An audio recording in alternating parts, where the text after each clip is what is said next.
বৈষম্য বিরোধী ছাত্র আন্দোলনের পর নতুন বাংলাদেশে অনেক চড়াই উতরাই পেরিয়ে রামপুরায় একরামুন্নেসা বালিকা উচ্চ বিদ্যালয়ে শিক্ষা বান্ধব পরিবেশ সৃষ্টি হয়েছে।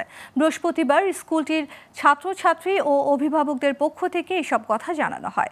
যদিও বৈষম্য বিরোধী আন্দোলনের পরপর স্কুলটির প্রধান শিক্ষক পদত্যাগ করে চলে গেলে প্রতিষ্ঠানটির হাল ধরেন ভারপ্রাপ্ত প্রধান শিক্ষক মোসাম্মত জরিনা বেগম। স্কুলটির বর্তমান পরিবেশ নিয়ে তিনি বলেন, প্রাক্তন প্রধান শিক্ষক সন্ত্রাসী হামলা ও বাধা বিপত্তি থেকে স্কুলটিতে শিক্ষার পরিবেশ তৈরির কাজ করে যাচ্ছেন প্রতিষ্ঠানটির পরিচালনা পরিষদ সহ শিক্ষক শিক্ষার্থী অভিভাবকরা।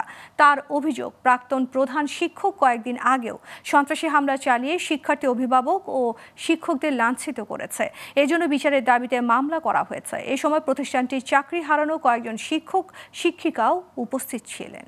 হোসনে ম্যাডাম যখন ছিল তখন তো আমাদের সাথে কথা বলতোই না, আমাদেরকে রিক্সাওয়ালা শ্রেণী কিংবা আমরা কোনো বাসায় কাজ করি সেরকম মনে করতো এবং আমাদের সাথে ওই যে বৈষম্যমূলক আচরণ করা হতো। তিনি থাকা অবস্থায় পড়ালেখা অত্যন্ত ভালো হতো না, কিন্তু বর্তমানে আমাদের পড়ালেখার মান অনেক ভালো হয়েছে। আগের থেকে আমরা এটা নিয়ে অনেক সন্তুষ্ট।